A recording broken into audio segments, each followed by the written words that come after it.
Okay, let's dive into this. Welcome to The Explainer. Today we are taking on something absolutely massive. An almost unimaginably long timeline. We're talking about 3 million years of human history. The story of humanity is basically the ultimate cold case. And today, you and I are going to act as prehistoric detectives.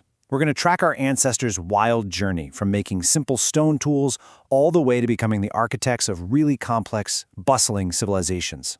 But right off the bat, I want to pose a question directly to you. If literally 99% of human history happened way before anyone ever picked up a pen to write anything down, how do we actually know it happened at all? It's a pretty fascinating problem, right? We can't just rely on recorded literature or diaries or official government documents. Instead, this entire timeline is an active, ongoing investigation where our absolute only witnesses are the physical, tangible clues our ancestors left buried in the dirt.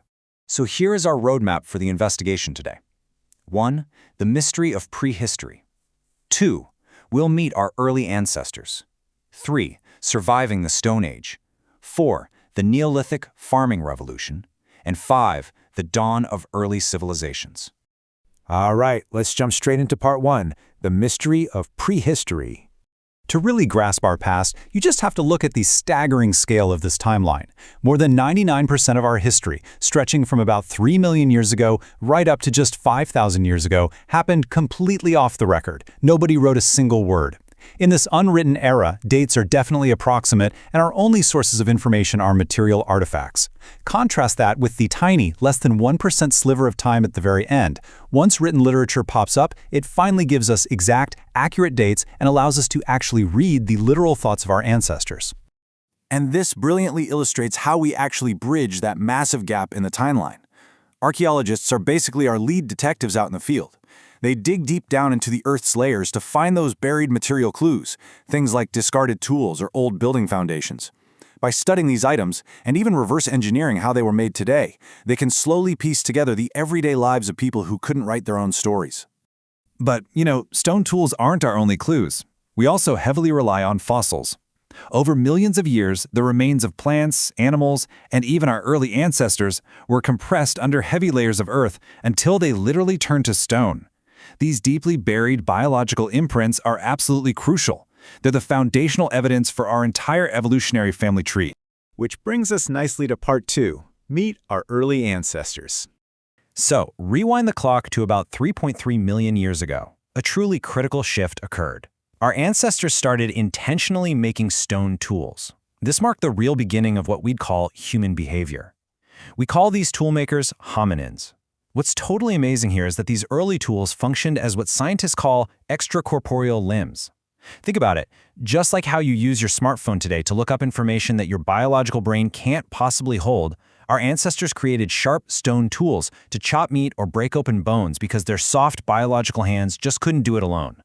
Now, what's really interesting about this next part is the physical transformation that accompanied all this tool use. If you look at Homo habilis, an early toolmaker from millions of years ago, and compare it to our own modern species, Homo sapiens, the difference is striking. You can see the visible, gradual straightening of the face over time, and the shifting shape of the brain case. Basically, as our technology and our diets evolved, our actual biology was evolving right alongside it. And as they evolved, they didn't just stay put, they moved. While our story begins entirely on the continent of Africa, around 2 million years ago, Homo erectus became the very first hominin to leave, physically carrying early stone hand axes all the way into Europe and Asia. Much later, around 300,000 years ago, Homo sapiens emerged and eventually spread across the entire globe, carrying vastly more complex toolkits with them. Okay, moving on to part 3, surviving the Stone Age. Now, it's super easy to view the Stone Age as just one big static block of time where nothing much changed, but it was actually incredibly progressive. We start out with the Paleolithic over 2 million years ago, using really simple choppers. Then the Mesolithic brings much smaller, more specialized tools. The Neolithic introduces polished stone and early farming, which leads right into the Chalcolithic, this cool mix of copper and stone. And that acts as a direct runway straight into the advanced metallurgy of the Bronze and Iron Ages. So, what caused things to suddenly speed up? Well, a massive catalyst for this progression happened about 12,000 years ago during the Mesolithic period. The Earth's climate warmed up significantly. Huge ice sheets melted, lush grasslands expanded, and entirely new food sources became abundant, especially aquatic life, like fish. Humans adapted by creating specialized, tiny stone tools to hunt and fish more effectively. And this sudden, massive abundance of food sparked the very first population explosion in human history. And that boom leads us to part 4, the Neolithic farming revolution. With all those extra people walking around after the population boom, a brand new survival strategy was desperately required. We call this the Neolithic Revolution for a very good reason. It was a complete game changer. By domesticating select plants and animals, humans completely stopped relying on whatever random food nature provided and began actively producing their own. This permanently tethered us to the land, laying the absolute undeniable groundwork for villages, cities, and basically every modern society we know today. Let's move to this and see how it builds, because what is absolutely wild to me is that this farming revolution wasn't just a single isolated fluke. It happened completely independently across the globe. West Asia domesticated wheat and barley about 10,000 years ago. But right around that exact same time, rice was being cultivated in both the Ganga plains of India and the Yangtze region of China. Humanity collectively, yet totally independently, figured out how to control its own food supply. If we zoom right in on the Indian subcontinent, we find the ultimate detective clue regarding early settlement, the site of Mehrgarh, dating all the way back to 7000 BCE. Located on the Bolan River, this is where agriculture directly birthed architecture. They weren't just growing wheat and raising Zubu cattle.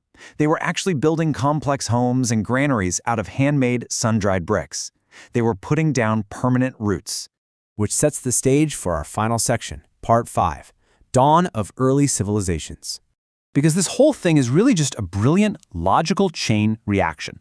Think about it. Step 1, you master agriculture and farming. Step 2, because you're getting so good at farming, you produce a surplus of food, way more than you need just to survive. Step 3, because not everyone has to spend all day hunting or farming anymore, some people are freed up to specialize in other things, like inventing copper and bronze metallurgy. Step 4, these specialized goods lead to widespread trade, transforming those small, quiet villages into booming, crowded urban towns. In the subcontinent, this exact process led directly to the Bronze Age and the spectacular Sindhu-Saraswati civilization. Now, as these civilizations grew rapidly, they needed a way to keep track of things. Take an inscription like Brahmi from around the 3rd or 4th century BCE. Scripts like Brahmi or cuneiform over in Mesopotamia officially mark the historical era for us, because we can actually read them today. We know what they say. But the very earliest writing systems, the ones from the civilization that built those first massive cities in India, well, they tell a totally different story. So the crucial point here is looking at something like a seal from the Harappan or Sindhu-Saraswati civilization. It features their incredibly distinct pictographic script. This writing emerged thousands of years ago, right as these complex cities were flourishing. But here is the catch. To this very day, no one on Earth has been able to decipher it. It remains one of the absolute greatest linguistic mysteries of the ancient world. And that brings our whole detective investigation full circle. We have mapped out millions of years using stones, fossilized bones, and the foundations of buried cities. We've traced this incredible, unlikely journey from wandering hunter-gatherers to master city builders. But if we still can't read the Sindhu scripts, we really have to ask ourselves, what forgotten stories, what ancient, brilliant thoughts, and what profound secrets of our ancestors are still just waiting down there in the dirt for us to uncover? It's a thrilling reminder that the investigation into our past is far, far from over. Thanks for exploring with me today. Videos बनाने हैं, Filmora है ना।